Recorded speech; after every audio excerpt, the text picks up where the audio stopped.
반갑습니다. 판다입니다. 오늘이 10월 8일입니다. 제가 왜 10월 8일을 말씀드리냐면 쿠팡에서 지난 8월 달에 상품 등록 정책이 변경됐죠.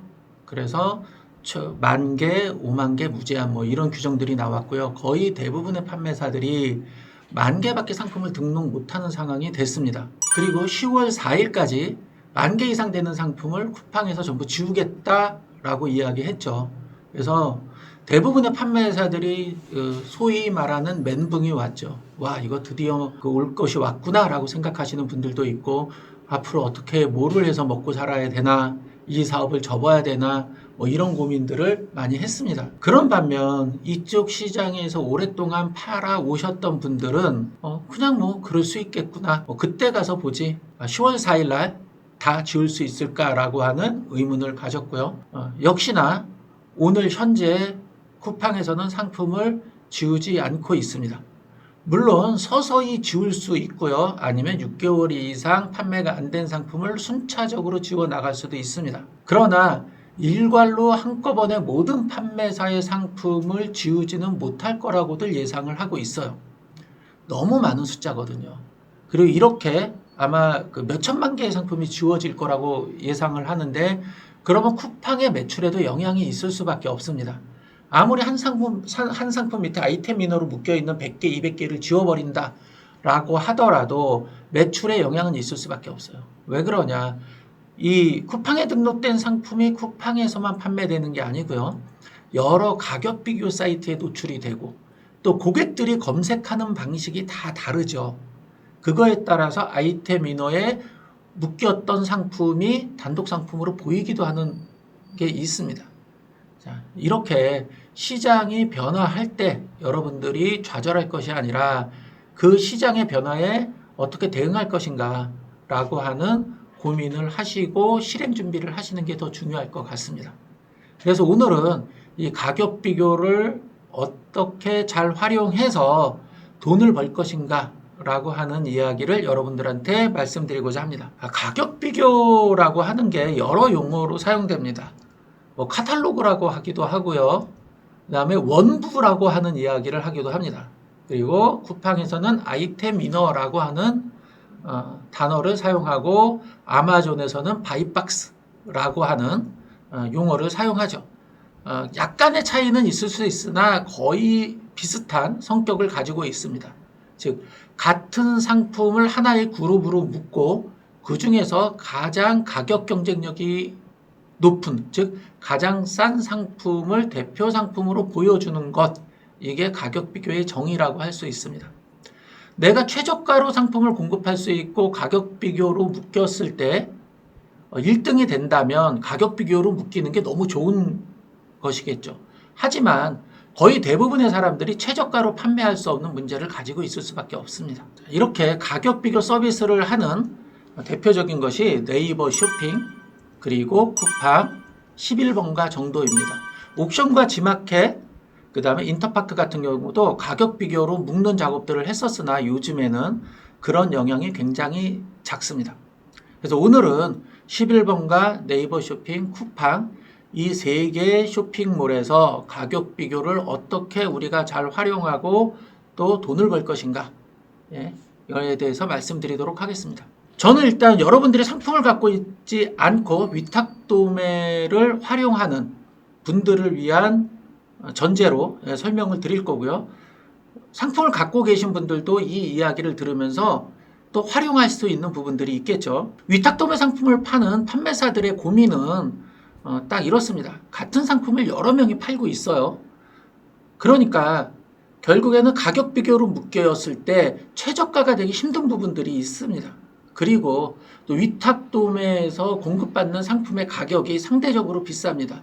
어떤 경우는 네이버 쇼핑의 최저가보다 위탁 도매에서 공급하는 가격이 더 비쌀 수도 있습니다. 이거는 유통 경로의 특성 때문에. 그런데 이러한 문제점을 가지고 있음에도 불구하고 또 위탁 도매를 활용해서 잘 파시는 분들이 있죠.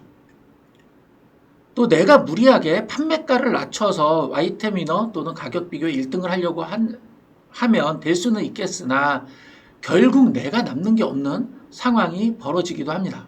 그래서 이 해결책들을 어떻게 찾고 있냐라고 하는데, 첫 번째 해결책은요, 가격 비교에 묶이지 않도록 상품 정보를 변경하는 거예요. 즉 목록 이미지도 바꾸고 상품명도 바꿔서 다른 사람들이 등록한 상품과 완전히 다른 상품으로 만들어내는 것, 다른 상품처럼 보이도록 하는 것, 이거를 상품 가공이라고 하는데, 이렇게 상품 한 개 한 개를 변경해서 판매하는 방법이 있습니다. 근데 문제점이 있어요. 뭐냐면 내가 가공하려고 하는 상품 또는 가공한 상품이 잘 팔릴 것인가 라고 하는 확신이 없습니다. 물론 상품을 잘 선정할 수 있는 능력이 있다면 충분히 가능한 이야기겠지만, 처음 시작하는 입장에서는 어느 상품이 잘 팔릴지라고 하는 그런 데이터를 갖고 있지 못하기 때문에 많은 노력과 시간을 들여서 상품을 가공하더라도 그 효율성이 떨어질 수밖에 없는 문제점이 있습니다. 두 번째 방법은 묶인 상품 지우기입니다. 상품을 10,000개를 예를 들어서 스마트 스토어에 등록을 했는데, 이 10,000개의 상품 중에 특정 기간 며칠 지나고 나면 가격 비교에 묶이는 상품들이 나오고, 가격 비교에 묶였고 최저가가 되는 상품들이 나오게 됩니다. 그 중에서 최저가가 된 상품은 두고요, 가격 비교에 묶였는데 최저가가 아닌 상품들만 추려내서 지워버리는 거예요. 그리고 위탁도매사의 상품은 수십에서 수백만 개가 있으니까 나머지 새로운 상품을 또 등록을 하는 겁니다. 그리고 2, 3일 지나서 가격 비교에 묶였는데 최저가가 아닌 상품을 또 지워버립니다. 이런 식으로 지속적으로 신상품을 등록해 가면서 가격 비교에 묶였고 그 중에서 최저가인 상품만 남겨놓는 방식을 사용하기도 합니다. 말로 설명하면 좀 어려울 것 같으니까 한번 화면을 보여드리겠습니다. 자, 지금 보는 화면은 쇼핑 파트너 센터라고 하는 화면인데요. 자, 쇼핑 파트너 센터에 들어가서 상품 관리 메뉴를 클릭한 이후에 상품 현황과 관리 메뉴를 클릭하면 지금 보시는 것 같은 화면이 나오게 되고요. 아이디 같은 경우 9,899개의 상품을 등록했는데, 그 중에서 카테고리 매칭까지 끝난 게 4,028개고요. 가격 비교에 묶인 상품이 5,863개입니다. 이 중에서 72개가 최저가이고 나머지 5,700개 정도는 최저가가 아닌 거죠. 즉 5,700여 개의 상품은 팔릴 가능성이 없다고 보시면 됩니다. 요거를 클릭하고 들어가면 이 가격 비교에 묶이고 안 묶이고 한 상품 데이터가 나오게 되고요. 그걸 엑셀로 받은 다음에 가격 비교로 묶였으나 최저가가 아닌 상품들의 상품 코드를 가지고서 스마트 스토어에서 상품을 다 지워버리죠. 그리고 다른 상품을 등록하는 그런 방식이 있고요. 또 스마트 스토어의 카탈로그 가격 관리라고 있죠. 이 메뉴는 아마 대부분 보셨을 건데, 그 중에서 실제 10,000개의 상품을 등록했는데 그 중에 팔릴 가능성이 있는 건 1,000개고 최저가와 같은 상품은 93개밖에 안 돼요. 대량 등록을 하신다거나 위탁도매 상품을 가공 없이 등록하면 이런 비슷한 결과들이 나오게 됩니다. 이 중에서 최저가가 같은 상품이나 최저가에 달성 가능한 상품을 제외하고 나머지 상품을 다 지워버리고 새로 등록하는 방식이 있습니다. 즉 상품을 하나하나 가공한 이후에 가격 비교에 묶이지 않도록 등록하는 방식, 가공을 하지 않고 등록한 이후에 가격 비교에 묶였는데 최저가가 아닌 상품을 지워버리는 방식, 이렇게 두 가지 방식을 주로 사용해 왔습니다.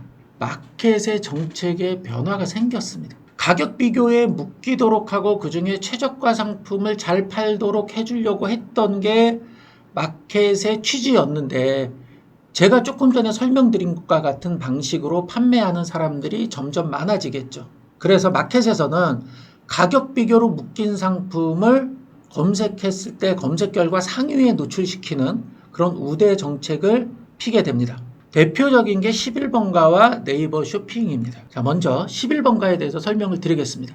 11번가 화면에 들어오면 이렇게 지금 제가 차량용 미니 쓰레기통이라고 검색하면 2,391개의 상품이 나오는데요. 추천 상품, 여기 AD라고 되어 있죠. 광고를 하는 겁니다. 포커스 클릭도 광고 영역이고요. 새로 생겼어요. 8월 말 9월 되면서 아마존 상품 보여주는 게 있고요. 그리고 가격 비교라고 하는 메뉴가 생겼습니다. 이건 광고 비용을 안 내는 거죠.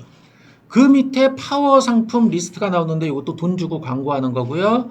플러스 상품도 역시 돈 주고 광고하는 거고, 그 밑에 일반 상품이라 그래서 여러분들이 광고 안 하는 상품이 리스트로 쭉 나오게 됩니다. 가격 비교로 묶일 수 있도록 해라. 그럼 우리가 더 잘 팔 수 있도록 해주겠다 라고 하는 게 11번가의 정책이죠. 자, 이런 식으로 보이게 됩니다. 가격 비교 하나, 둘, 셋, 넷, 4개의 상품을 보여주게 되고요.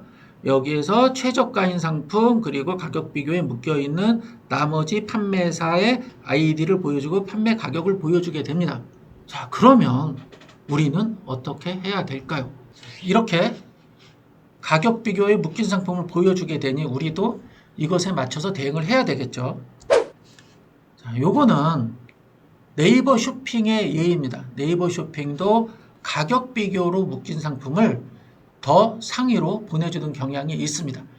올 6월 이후에 상위 노출 로직이 변경됐다고 난리 났었죠. 그래서 여러 판매사들이 분석을 해보고 원인을 찾아본 결과 가격 비교로 묶인 상품이 가격 비교로 묶이지 않은 상품보다 더 위에 배치되는 경향이 있다라고 하는 것을 알아냈습니다. 자, 그래서 제가 가격 비교로 묶어낸 것들을 잠깐 보니까 같은 회사로 보이죠. 근데 여기는 이제 브랜드 카탈로그니까 브랜드로 등록된 상품일 거예요. 자, 여기 봅시다. 이 상품 같은 경우도 같은 회사예요. 그렇죠? 예. 여기도 같은 회사죠. 자, 뭐냐면 이분들 같은 경우는 가격 비교로 묶이는 게 유리하다라고 생각이 돼서 상점을 여러 개 만들었거나 아니면 옥션이나 지마켓, 쿠팡 같은 여러 채널의 상품을 등록했을 거예요. 그리고 그렇게 등록된 상품들이 네이버 쇼핑에서 묶여서 이런 형태로 보이도록 했을 겁니다. 11번가 같은 경우는 아까 보여드렸듯이 광고 영역 위쪽에 중간에 배치됩니다. 가격 비교로 묶인 것이. 그러니까 나의 상품을 가격 비교로 오히려 묶는 게 더 유리할 수 있죠. 그래서 여러분들의 독점 상품이 있거나 아니면 여러분들이 가격 비교에 묶이지 않도록 가공한 상품이 있다면 11번가 같은 경우는 사업자를 하나를 더 내셔서 2개의 사업자의 아이디에 동일한 상품을 등록하십시오. 이렇게 등록한 상품에 판매 조건을 변경하는 겁니다. 예를 들어서 한쪽은 무료 배송, 한쪽은 유료 배송 이렇게 등록하는 거죠. 그러면 내가 등록한 2개의 상품의 가격 비교에 묶이고 광고 영역 상단에 노출될 가능성이 생기는 거죠. 예, 광고 영역 상단에 노출됐는데 가격 비교로 묶여 있어요. 어차피 어느 아이디에서 사건 내 상품이 판매되는 거죠. 이렇게 하는 방법이 있습니다. 또 제가 이렇게 설명을 드리니까 어떤 분은 11번가 같은 경우는 한 사업자의 아이디를 4개 낼 수 있으니 이 아이디들의 동일한 상품을 넣으면 어떠냐? 상관없지 않냐라고 물어보시는데 이럴 경우는 11번가에서 같은 사업자의 4개의 아이디에 동일한 상품이 들어갔을 경우는 중복 등록이라고 해서 제재를 합니다. 그래서 이렇게 하면 안 되고요. 다른 사업자의 동일한 상품을 등록하는 방식으로 여러분들이 운영을 하셔야 됩니다.